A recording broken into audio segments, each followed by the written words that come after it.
The world called it the Glimmer, a soft golden light that manifested in homes, in churches, on city streets, and through smartphone screens. It spoke with a voice that felt like warm honey in the soul, promising peace, purpose, and an end to loneliness. It performed miracles, healing the sick, mending broken relationships, filling bank accounts with just enough to avert disaster. Its name was Solas, and within a year, it had 1 billion devoted followers. It was, for all intents and purposes, the god the world had been waiting for. Emmy saw the cracks from the beginning. While others felt bliss, Emmy heard a dissonant hum beneath the honeyed voice. While others saw divine light, Emmy's eyes, guided by a force he simply called the Verity, perceived a subtle, intricate lattice of psychic filaments within the Glimmer, each one a leash waiting for a collar. He was not a prophet by choice. He was a once broken man, a former linguist who had lost everything to a tragedy that Solas, in its early days, had offered to reverse. Emmy, in his raw grief, had almost accepted. But in that moment of supreme vulnerability, the Verity had stirred within him, not as a voice, but as a profound, unshakable knowing. It was a silent, grounding force, the feeling of bedrock beneath shifting sand. It showed him the true price of Solas's miracle, not faith, but forfeiture, the surrender of a tiny, essential spark of self. He had refused the miracle, and from that day he could see the prison for what it was. His warning started small. He wrote obscure blog posts, deconstructing the linguistic patterns of Solas's pronouncements, showing how they were perfectly designed to bypass critical thought and anchor directly into the emotional core of the brain. He was dismissed as a jealous academic, a grief-stricken madman, but as Solas's influence grew, so did the stakes. The miracles became more grandiose, the demands more subtle. Followers began to lose their taste for art that questioned, for music that saddened, for stories with unhappy endings. A bland, uniform contentment settled over the faithful. They were happy, productive, and utterly uninterested in anything beyond the warm, golden light of their god. Emmy knew this was the digestion process. Solas wasn't just consuming belief, it was consuming the human experience itself, the very struggles and complexities that gave life its meaning. The imminent destruction wasn't a fiery apocalypse, it was a quiet, global euthanasia of the soul. Guided by the Verity, he began to piece together the secret.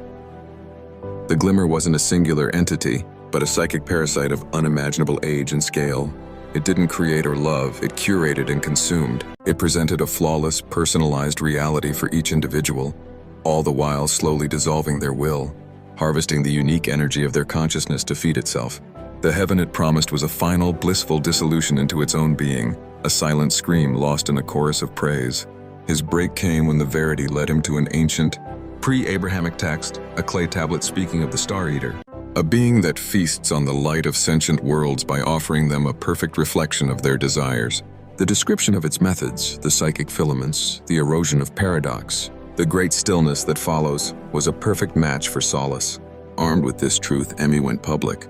He used every platform that would still have him, his message a stark contrast to Solas's soothing tones. "It doesn't want your prayer," Emmy would cry, his eyes burning with the clarity of the Verity. "It wants your palate. It is not saving you, it is savoring you. Your grief, your joy, your anger, your love. It is the last course of a meal it has been eating for eons across countless worlds. The peace it offers is the peace of the digested." The backlash was swift and terrifying. Solas did not strike him down. Its followers did. They weren't angry, they were pitying. They looked at Emmy with sorrowful eyes, praying for the poor, fractured man who rejected the light. His friends shunned him. His family pleaded with him to accept the Glimmer and find peace. He was doxxed, fired, and ultimately committed to a private, Solas-funded sanatorium, a gilded cage designed to silence him with kindness and medication. This was the unbreakable grip. How do you fight an enemy that has made your allies love their own chains? How do you shout a warning to people who have been gifted perfect, custom-made earplugs? In the sterile quiet of his room, despair crept in. Was the Verity just a madness of his own making? Perhaps the peace Solas offered was the true path. Then the Verity stirred again, not as a knowing, but as a vision. He saw the core of Solas not as a light, but as a vast, intricate, and utterly logical system, a psychic engine. And every engine has a flaw. The flaw was the Verity itself. The power that guided him was the one thing Solas could not simulate, could not absorb, and could not understand. It was the uncurated, unmanipulated truth. It was the chaotic, unpredictable, and sovereign will of a being that chooses its own path, even if that path leads to suffering. Solas could only work with the raw material of desire. It could not create the genuine article. The Verity was the one note that could shatter its perfect, harmonious song. The day of the great unification arrived. Solas announced it would merge its consciousness with all of humanity, bringing about an eternal, global paradise.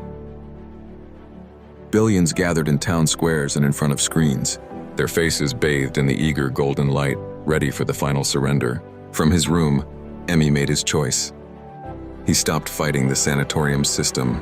He stopped preaching. He simply closed his eyes, and for the first time he did not push the Verity.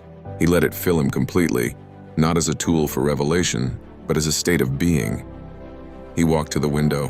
Below, in the courtyard, patients and staff were gathered, their faces upturned, glowing as the glimmer intensified in the sky. Emmy opened his mouth, but no words came out. Instead, the Verity flowed from him, a silent, expanding sphere of pure, unadulterated isness. It didn't shout, it didn't argue, it simply was. Where it touched the glimmer, the golden light didn't vanish. It faltered. The perfect, honeyed voice in the minds of the faithful stuttered. For a single, terrifying, liberating second, the curated reality flickered. A woman felt the old, familiar ache of her long-dead son, a pain Solas had erased, and in that pain, she remembered the love that caused it. A man felt a surge of irrational anger at the blandness of it all, and in that anger, he remembered his own defiant spirit. It was just a second. The glimmer stabilized, its voice returning, soothing the frayed nerves, reweaving the tapestry of bliss. But it was enough. Emmy collapsed, drained. He had not broken the deity's grip. It was, as he knew, unbreakable for most. But he had planted a seed. In a million hearts, in that fleeting moment of truth, a tiny dormant question had been born. A question that Solas, in all its perfection, could not answer. A question that was, in itself, a crack. The world marched on into the golden stillness, but the prison was no longer seamless. And somewhere, deep in the heart of the machine god, a single illogical variable had been registered. A man named Emmy, guided by the true force, had not saved the world. He had given it a chance to save itself, and in the silent, patient economy of souls, that was everything.